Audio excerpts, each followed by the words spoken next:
قافلہ جب مدینہ منورہ پہنچا تو آپ کی طبیعت مزید خراب ہو گئی، اس لیے وہ اپنے ننیہال میں رک گئے تاکہ طبیعت سنبھلے تو سفر شروع کر دیں۔ اہل قافلہ حضرت عبداللہ رضی اللہ تعالی عنہ کو بیماری کی حالت میں ان کے ننیہال یعنی بنو عدی کے حوالے کر کے مکے روانہ ہو گئے۔ اس کو بنو عدی بن النجار بھی کہا جاتا ہے۔ یہ قافلہ جب مکے پہنچا تو عبد المطلب نے اہل قافلہ سے بیٹے کے متعلق دریافت کیا۔ اہل قافلہ نے ان کی بیماری اور مدینہ منورہ میں ان کے ننیحال بنو عدی بن النجار میں ان کے قیام کا واقعہ کہہ سنایا۔ عبد المطلب نے اپنے بڑے لڑکے حارث کو حالات جاننے کے لیے مدینہ بھیجا۔ حارث جب مدینہ پہنچے تو معلوم ہوا کہ حضرت عبداللہ کا انتقال ہو چکا ہے۔ جب حارث نے باپ کو یہ افسوسناک اطلاع اپنے گھر والوں کو دی، پہلے والد کو دی اور پھر گھر والوں کو دی، تو عبد المطلب اور تمام خاندان بنو ہاشم کو اس صدمے نے بے حال کر دیا، کیونکہ عبداللہ اپنے باپ اور بھائیوں کے بہت چہیتے تھے۔ ان کے غم میں ہر دل سوگوار اور ہر آنکھ پرنم تھی، لیکن اس خبر سے سیدہ آمنہ رضی اللہ تعالی عنہا کے دل پر جو گزری، اس کیفیت کو میں لفظوں میں بیان نہیں کر سکتا۔ ان کی اچانک وفات سے سب کو صدمہ ہوا ہوگا اور شدید صدمہ ہوا ہوگا، لیکن حضرت آمنہ کے دل پر جو قیامت ٹوٹی اس کا بس وہی اندازہ لگا سکتی ہے۔ حضرت عبداللہ ابن عباس رضی اللہ تعالی عنہ سے مروی ہے کہ جب حضرت عبداللہ نے وفات پائی تو فرشتوں نے بارگاہ خداوندی میں عرض کیا، اے ہمارے اللہ اور اے ہمارے سردار، تیرا نبی یتیم ہو گیا، اس کا باپ نہ رہا۔ اللہ تعالیٰ نے فرمایا، ہم اس کے حافظ اور مددگار ہیں۔ دوسری روایت میں ہے کہ اللہ تعالیٰ نے فرشتوں کو فرمایا کہ میں اپنے پیارے کا دوست ہوں، نگہبان ہوں، مددگار ہوں، پروردگار ہوں، اس کی مدد کرنے والا ہوں، رزق دینے والا ہوں اور ہر بات میں اس کے لیے کافی ہوں۔ بس تم اس پر درود پڑھا کرو اور اس کے نام سے برکت حاصل کیا کرو۔ حضرت امام جعفر صادق رضی اللہ تعالی عنہ سے پوچھا گیا کہ نبی کریم صلی اللہ علیہ وآلہ وسلم کو یتیم پیدا کرنے میں کیا حکمت تھی؟ میں یتیم کو یہاں در یتیم کہہ کر سمجھانے کی کوشش کروں گا۔ یتیم تو ہم ہو سکتے ہیں اور میں تو خیر یتیم ہوں، لیکن سرکار یتیم نہیں، در یتیم ہے۔ تو آپ نے فرمایا کہ اس کی متعدد حکمتیں ہیں، ان میں سے ایک حکمت یہ ہے کہ کسی مخلوق کا حق آپ پر نہ رہے، یعنی وہ حقوق جن کی ادائیگی بالغ ہونے پر لازم ہوتی ہے۔ آپ کی والدہ ماجدہ نے بھی اس وقت انتقال فرمایا جبکہ حضور کی عمر صرف 6 برس تھی، اور یہ بتانا مقصود تھا کہ معزز وہ ہے جس کو اللہ تعالیٰ عزت عطا فرمائے۔ اور پھر یہ بھی حضرت عبداللہ ابن عباس نے بتایا کہ آپ کی قوت آپ کے آباء و اجداد اور ماؤں کے ذریعے سے نہیں اور نہ مال کے ذریعے سے ہے، بلکہ آپ کی قوت و طاقت کا راز اللہ تعالیٰ کی نصرت ہے۔ اور اس کی ایک حکمت یہ بھی ہے کہ حضور کو جب یتیموں کی تکلیفوں کا ذاتی تجربہ ہوگا تو حضور فقیروں اور یتیموں پر رحم فرمائیں گے۔ علامہ ابن سعد لکھتے ہیں کہ حضرت عبداللہ نے ترکے میں 5 اونٹ، بکریوں کا ایک گلہ اور ایک خادمہ چھوڑی تھی جن کا نام ام ایمن تھا، جن کو برکا کہا جاتا ہے رضی اللہ تعالی عنہ۔ اور یہ سب چیزیں بعد میں حضرت عبداللہ کے نومولود محمد صلی اللہ علیہ وآلہ وسلم کو ترکے میں ملی۔ سیدنا عبداللہ کی ناگہانی موت کے بعد سیدہ آمنہ رضی اللہ تعالی عنہ کی زندگی کا محور و مرکز وہ بچہ تھا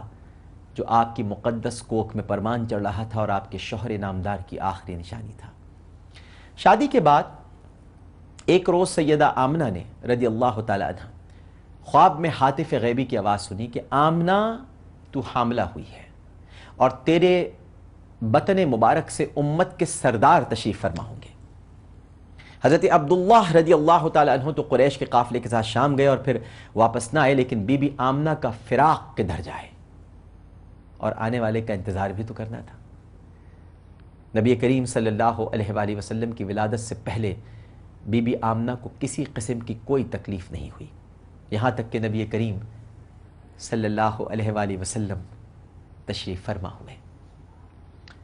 اسی دوران حضرت عبداللہ رضی اللہ تعالی عنہ کی وفات کی خبر آئی۔ اعتبار بھلا کیسے آتا، لیکن وادی بطحا کے کنارے نے ہاشم کے بیٹے کو ابدی نیند سلا دیا۔ اس اچانک رحلت سے بھلا حضرت آمنہ رضی اللہ تعالی عنہ کے جذبات کا کوئی احاطہ کر سکتا تھا؟ بھلا 18 سال کی دلہن، 18 سال کی دلہن، جی 18 سال کی دلہن، کہ جن کے ہاتھوں کی مہندی کا رنگ بھی ابھی پھیکا نہیں پڑا تھا، کچھ عرصے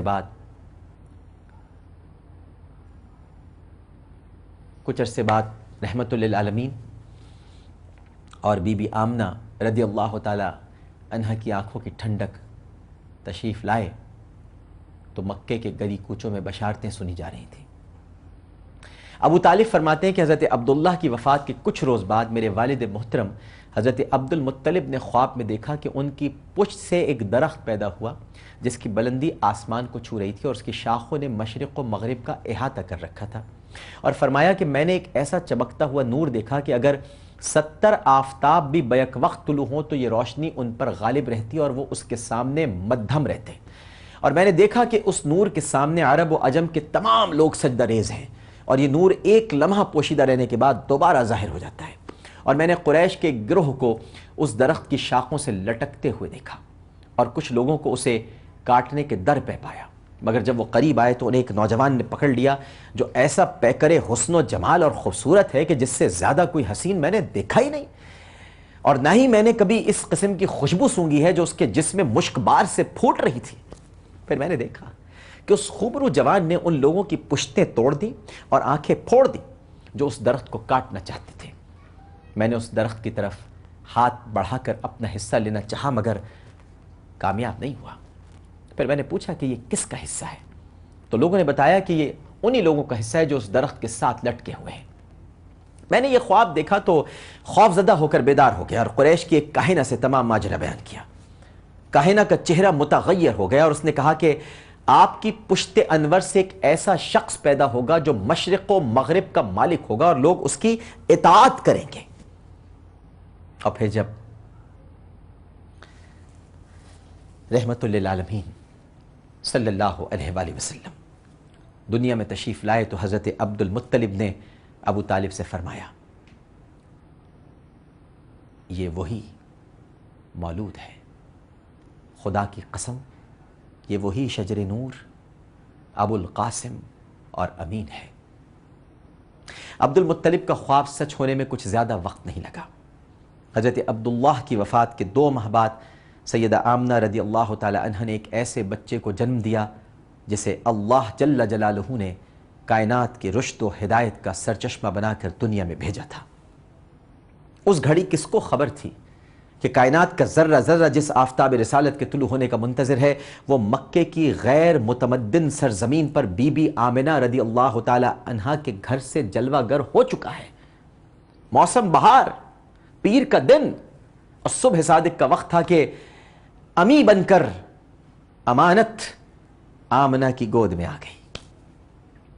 اللہ تعالیٰ کے محبوب مرسل حضرت محمد مصطفیٰ صلی اللہ علیہ وآلہ وسلم کی والدہ ماجدہ کو ماں ہونے کا بلند مرتبہ عطا ہوا۔ جب ان کو عطا ہوا تو سچ مچ ماں کی عظمت اور وقار بلندیوں کو چھونے لگا